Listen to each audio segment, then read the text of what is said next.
It's the end of the year already, can you believe it? Today we chat with Franklin County Health Commissioner Joe Mazzola about all the great things that have happened at the health department this year. We also learn from him about what a health commissioner does and what's been the most rewarding part of his job so far. Plus, we get to know a little more about Joe himself. What does he think of holiday parties, Secret Santa, and what boss titles he does and doesn't want to be called? I can't wait to find out what he's got to say there. All that and more coming up on Health is Real.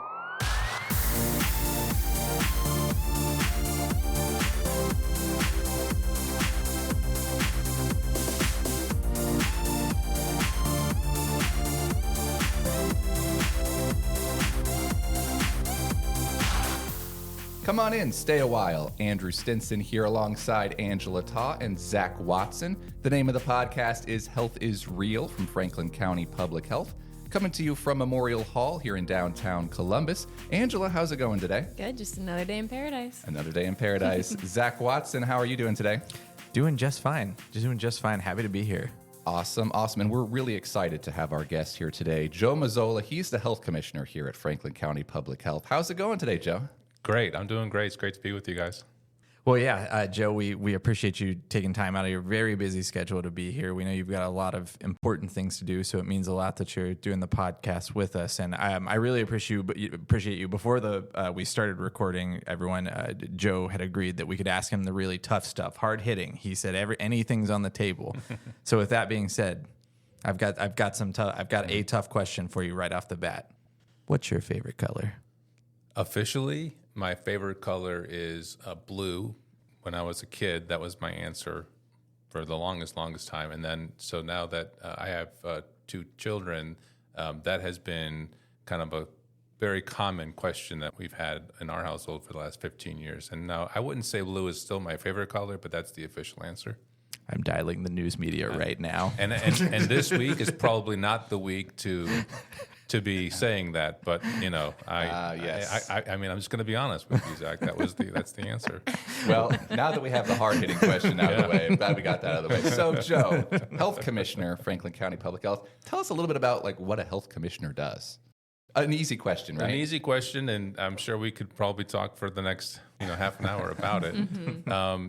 Health commissioner, my role is defined in statute as the administrative director for the health department. I report to our Board of Health, and it's my job to make sure that our health department is carrying out on all of our legal responsibilities to protect and improve the health of our community. So it's administrative in nature, but it's also my job to help set the vision and the direction for the health department, working with our team and our board, and to be that point person for the health department in terms of the county that we serve. So that's a lot. So we can talk about the specifics there, but it's a really unique role, and I have enjoyed almost every second of it over the last 8 years.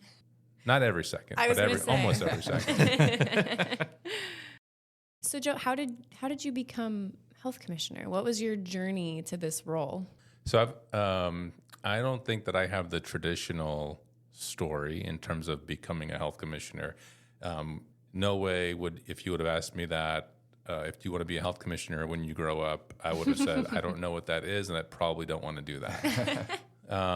But my journey has been, it started off working in sort of an advocacy role for tobacco control and prevention 20 years ago. That was kind of my first experience working with local health departments, and did that for a while. Then I moved to Columbus, and I worked for a state agency that was specifically working on tobacco prevention and cessation activities for the state of Ohio, secondhand smoke activities, and actually that agency went away, and then I took an opportunity to work for the Ohio Department of Health. And while I was there, an opportunity came up where I was able to become the local health department liaison for the Ohio Department of Health, and I did that for 7 years. And that role really gave me the opportunity to learn about what local health departments do, and all 130 of them at the time. Wow. So it was my job to really understand, what do health departments do? How can the state be a good partner, solve any problems, that kind of stuff? And so along the way, really had a great view in terms of what local health departments do on a day-to-day basis, what their roles and responsibilities are.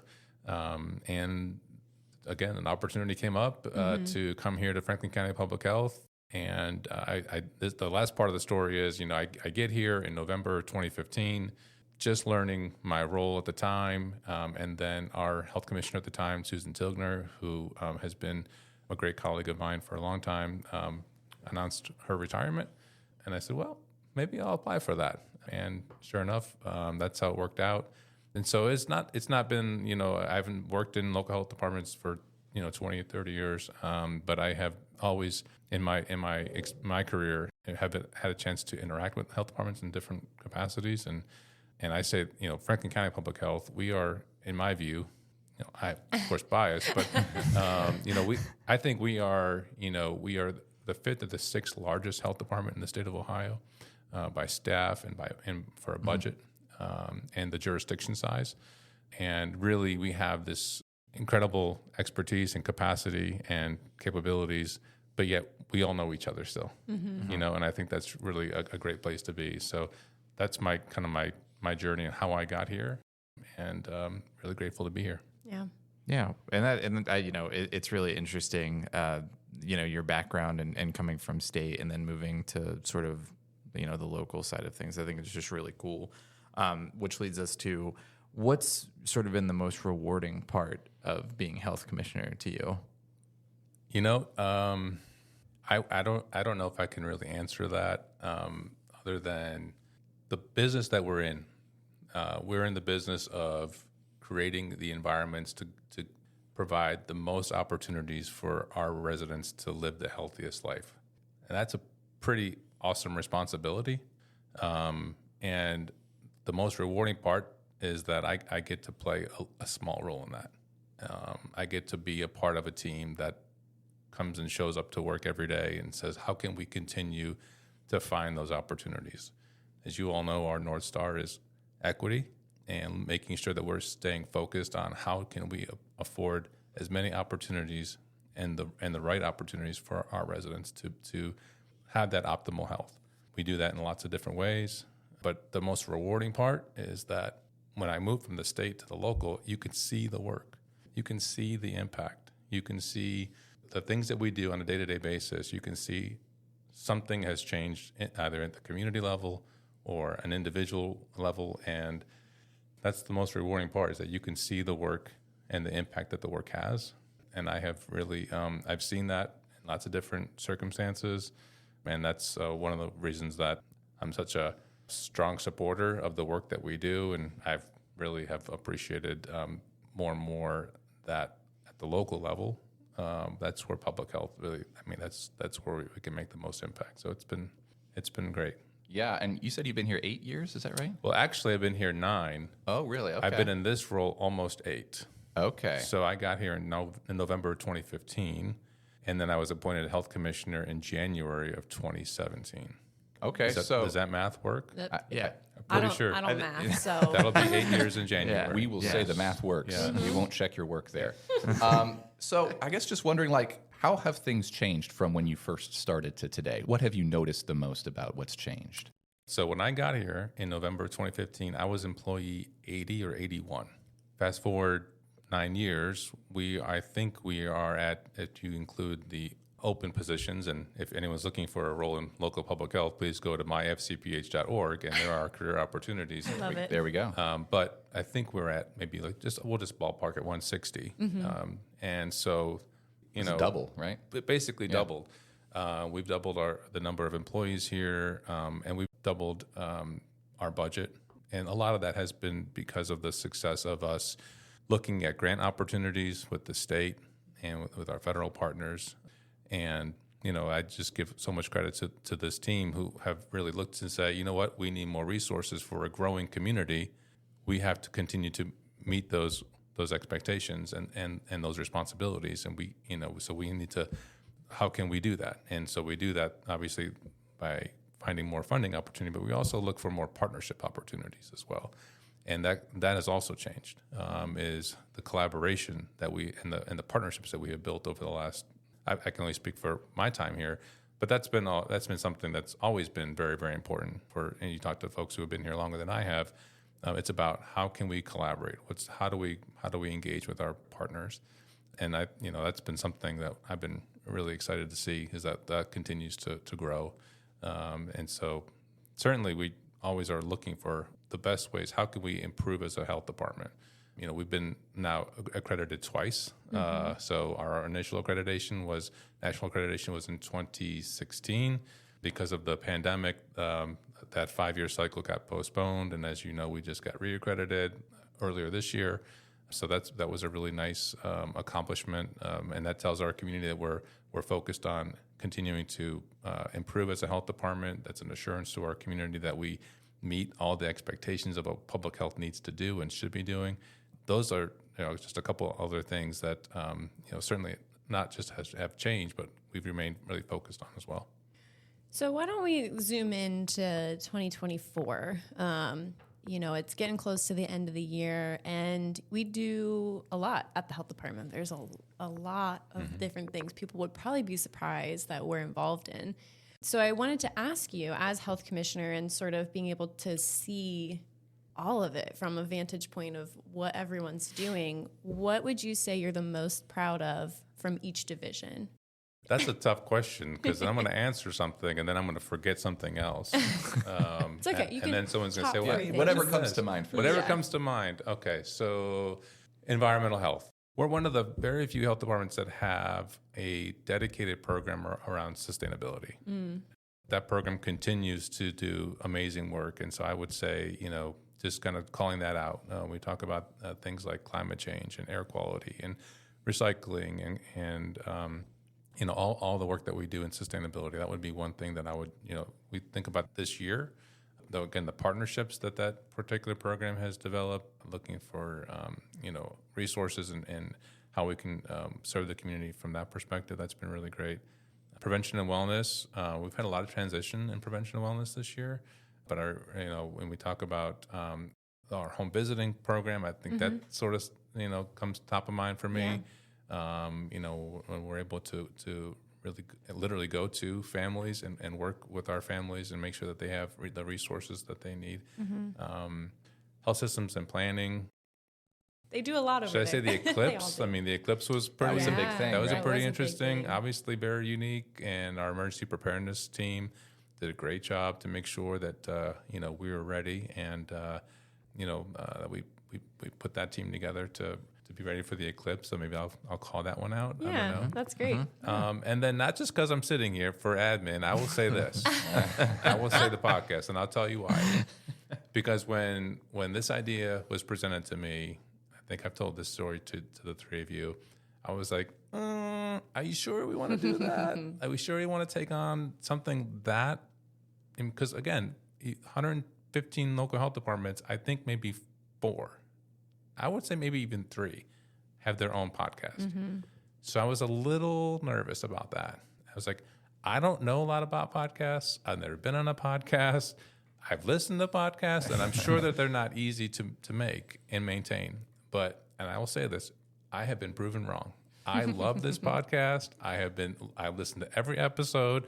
I even have gone on and subscribed to it, or whatever that's called. Yeah. So I get the updates of when the new episodes are ready. So yeah, this for admin. This is the thing I've been most proud of for sure.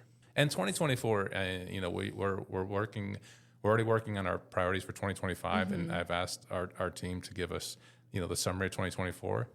I can't wait to put that, and I can't wait to see the annual report. It's unbelievable. Every year, it is unbelievable, and you all do an awesome job putting all that together. And but we already have a list of all these accomplishments, all the things that we've done this year. 2024 has been a pretty awesome year for public health. You guys smell that in the air? That's job security, and it smells great. Now, you mentioned looking ahead to next year. Is there anything you want to mention that you're especially excited about going into 2025? So 2025, our board will meet next Friday, and we'll have a strategic planning retreat for 2025. We'll talk about how we did for our strategic plan for this year. But I think for 2025 is really just, for me, kind of just speaking broadly, it's I think in public health, obviously, the last 4 or 5 years have been a lot of challenges there, and but I really feel like we have the wind behind us now. Like we have like the momentum going into 2025. That after the pandemic and really kind of taking a breath and making sure that our staff are okay and that our staff are and our community is okay. Really thinking ahead now. We are a year and a half into our community health improvement plan that we adopted in 2023. And so we're making lots of great progress there. So I'm really excited about not just meeting those goals, but I'm really excited about how can we set a direction for Franklin County that's going to truly get to closing these disparities that we've been talking about for a long time. And that's been something that we've been having a lot of conversations about. One thing that in my role, and I think everybody here, we know that we've got a lot of work to do still. We know that there are a lot of public health challenges in our community, but I feel like for 2025, we are very fortunate to have the support of our community and to have not just our staff, but our community partners. And I think we have this collective kind of understanding that we can truly continue to make a difference in our community. So I'm really optimistic about public health in that way. We know that there's a lot of unknowns about public health in the future as well. Yeah. But here's what I do know. I know that in Franklin County, I know that we have very strong support for public health. Not just governmental public health, but our public health system. And I think that's why I'm really optimistic about what we're going to be able to accomplish next year. Yeah, well, and that I'm glad to hear you say that because it feels like we've been going on about 8 years of uncertain times. What's it been now? So hearing you talk, that makes me hopeful for our future here too, and everything. Despite there always feels like there's uncertainty in the world these days. One thing I've always sort of wondered is, Angela started working for us like in the pandemic. You started as a disease investigator. Andrew, that's unfortunately not here yet, or maybe fortunate for you. Yeah. So, I always wondered, so just full disclosure, during some of the really, really hard times during that pandemic, I know you and I had a lot of conversations at the beginning and everything with a member of our team sort of being out on family leave while that happened. And, one of the things when I was talking to other people and we're all sort of, everybody's friends and family are sort of group coping with this weird, strange reality and quarantine and everything, I would often tell people, there are days that are good, but there are also days here that are just really, really tough and really bad right now, and especially just bad in general for feeling for the community and everything and feeling for everybody out there. And I said, but you know what? The one person that I don't want to be was you. Like, because I was like, I don't have to be in these rooms and make really, really tough decisions. So I just wanted to hear from your perspective, like, what are your thoughts about sort of your role during the pandemic, or do you have like any sort of spare thoughts from that period that you want to share with people? Well, we've had a couple of folks ask me that, what was it like to, sort of serve in that role during that time? And I always try to start by saying, I'm no different than everybody else. Everybody went through what was a incredibly, I'll call it a very traumatic experience. I mean, no one experienced that before. And so I think about how we did, so to speak. And, there was a lot of difficult days. And I would say almost every chance I could, I would say, if I had to go through a pandemic, I want to go through a pandemic with this team. I've said that a lot. And because I couldn't have got through it without the folks around the table, so to speak. So it was, there was a lot of challenging moments, no doubt about it. But, after every phone call, after every meeting, after every decision, think back and you say, okay, we're doing the best we can with the information that we have to make the best recommendations and provide the best information so that we can literally keep as many people alive as possible. I mean, and that's really what it came down to. And I remember, being in our conference room and COVID-19 was here. And we had cases, and it just became very real. And then just the whole 2020, like from there on in, was just a blur at this point. Oh, yeah. every day for months, like every day. I could not imagine having to go through that again. And we sort of joke like another pandemic, and I'm gonna just here are the keys. Like Yeah. Early retirement, gotta go. But it has reshaped us as a health department. It's reshaped the conversation around public health. We learned a lot. I think organizationally, I think we've all learned a lot individually. But I don't know if I could tell you, one particular moment or one particular day. But I do remember thinking about, like, kind of going to the question, how did you become health commissioner? Like thinking, how did this happen? Like what? What is going on right now? And so it was a very tough stretch, but it was also I'm really grateful. Like yesterday, Public Health Thank You Day. Mm-hmm. So we cannot say thank you enough.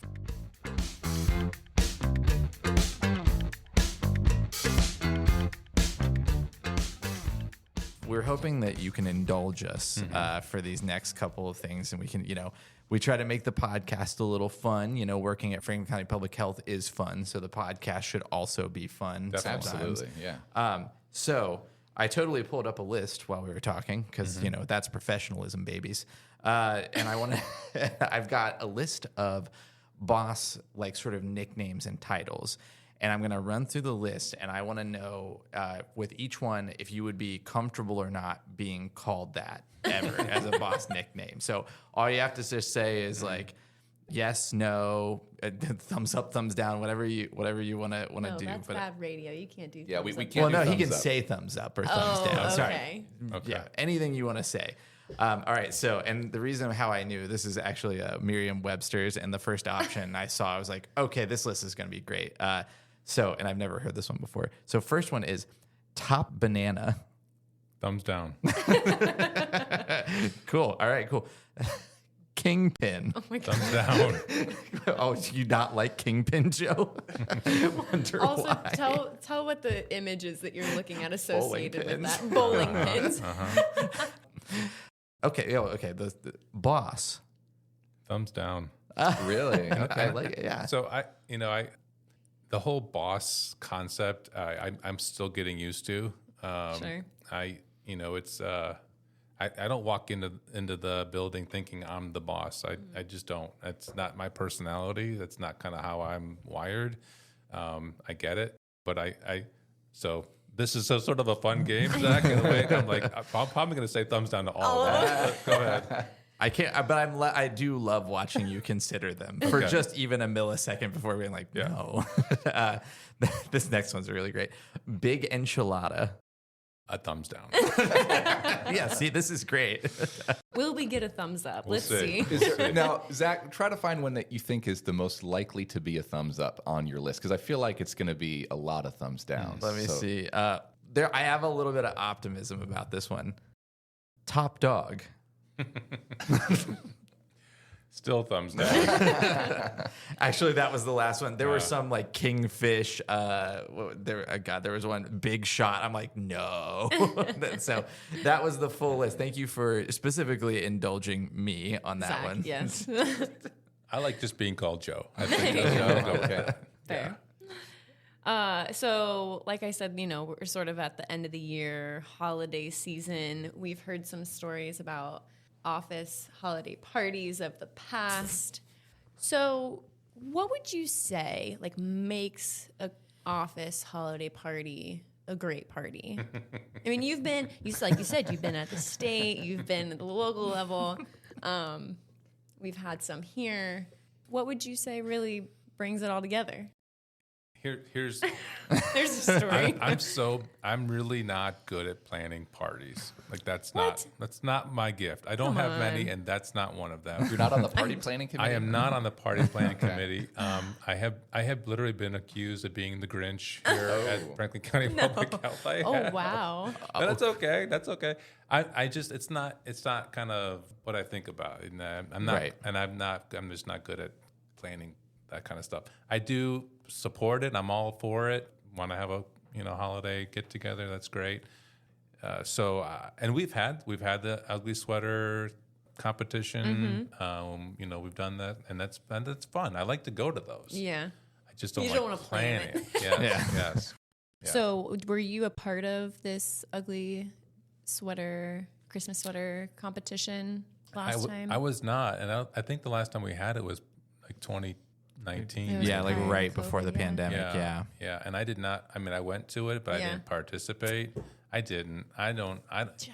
The funny thing is, like, I don't want that attention. I don't want to. Like, I just. I feel like you have a good ugly Christmas sweater I in your probably closet. do. Yeah. I probably have an ugly sweater that's depriving the probably not an people. ugly Christmas sweater. It's just an ugly sweater. Probably. the thing. This man has an image to maintain. Okay, let him off the hook. Yeah. Now, I want to ask you, so our comms team is doing a little Secret Santa this year, and I want to hear your thoughts on the ethics of this dilemma that I'm in now. Okay, so I have had... We do have an ethics policy, Andrew. Just Well, Pull it out. maybe I should read it. But the ethics specifically of Secret Santa. Uh-huh. I've had 2 people in the comms team so far ask me who I drew the name from for Secret Santa. Oh, that's not good. What do I do in that situation? Do I tell them? Do I keep it secret? I mean, I'm of the mind that it's Secret Santa. I shouldn't be telling people who I've drawn, right? Is that what would you say? Absolutely. I 100% support that. No, do not, You do guys are not no fun. let that information Angela out. disagrees. I wonder why.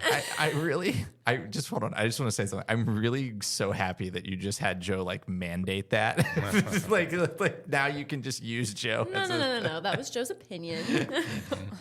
No, this comes from the top. My sister and I, every time we did Secret Santa, we make it a competition to see who can figure out everyone's person, and whoever gets it the most right wins. Oh, so you created your own fun side game. Yes, a side game. It's always a side quest. Well, I'm going to stick with Joe's advice and I keep it to agree. myself. Yeah, And I'm going to keep trying to figure out who everyone has. There's so. no right answer, I don't think, Yeah. in this Thank you, particular. I don't think Joe. either one of these are Thank in you. conflict with our ethics policy. So I think That's we're all good to know. It's good to know. yes. And then one question we wanted to ask you, it's for many people. I mean, this time of year means many different things.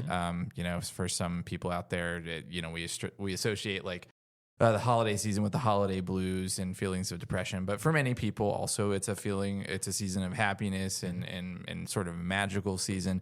So we wanted to ask you, what's a holiday memory or like a holiday gift you've either given or received that like sort of like signifies how, like this time of year, that season of both caring and sharing and everything. Or even a favorite holiday memory, like that really always just sticks out from your past, if you've got one. You know what? I'm gonna say this is sort of a newer thing. I don't know how far back I can go, so I'll have to think about that. But something that we've done, this is pretty silly in my view. When our kids were little, and they're only teenagers now, so they're not like all grown up. But when they were little, I had this brilliant idea. I think I saw this on television. I'm like, I'm going to put holiday lights on my mailbox. Okay. And I was like, I don't know if that's legal or not, but I'm going to do it. So for the last, 10 years, we put lights on our mailbox. Aww. And we're the only ones in the neighborhood that do that. So I always ask my kids, I'm like, do any of your friends have holiday lights on their mailboxes? They're like, no, Dad. No, nobody's got them. They're the only ones. I'm like, okay, just remember that when you're all grown up. Yeah. Yes. And maybe they'll carry on that tradition. Maybe. Yeah. Yes. We didn't have a mailbox when I was a kid. We had mail like it would go right into the house. Oh, through the door. Oh, gotcha. Yeah, like through the little. There was like, and it would like, and so we didn't have a mailbox when I was a kid. So there you go. Gotta decorate it now Yes. that you have it. I love that. Yes. I love that. I would have never thought to decorate the mailbox. No. So no, and you're right. No one does that. Nobody does that because you gotta put you gotta take the extension cord across the sidewalk. Oh, so right. You gotta tape that down. Real good. Yeah. And if folks who walk past my house all the time, I said, listen. So I give them the warning.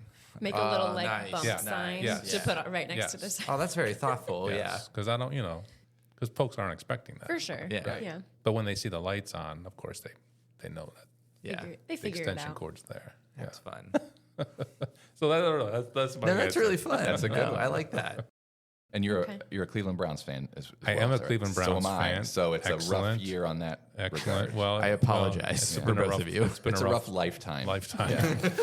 Yeah, that's a memory, a holiday memory. Watching the Browns lose right around Every year? right around. Well, when I was younger, and they were one game away from going to the Super Bowl, I think 2 years in a row.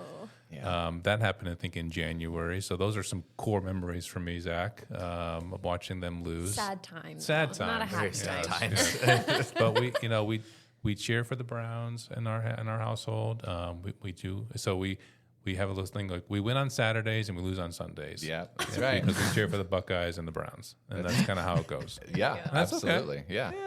You learn to deal with it. You get some good on Saturday, and then you have to take your lumps on Sunday. Right. Yeah. It's good character building for the kids, Yeah, you know? Sure. Yeah. We'll always have the Cavs. That's And the right. Cavs are 17-1 right now, or Yeah. something like Yeah, that. absolutely. We do. Yeah, we have sort of shifted our attention to basketball. It's the healthy thing to do mentally. That's right. Absolutely. That's right. Yeah.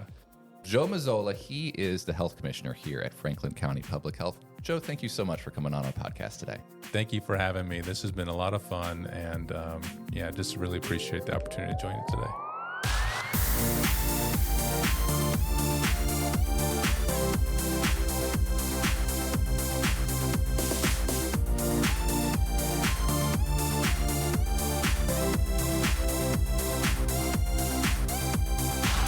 Thank you for listening to the Health is Real podcast from Franklin County Public Health. We want to hear from you.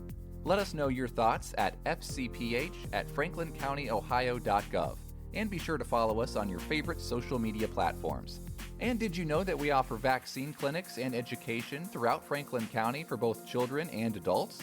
Talk to a public health nurse to ask questions or schedule your vaccine appointment by calling us at 614-525-3719 or email shots@franklincountyohio.gov.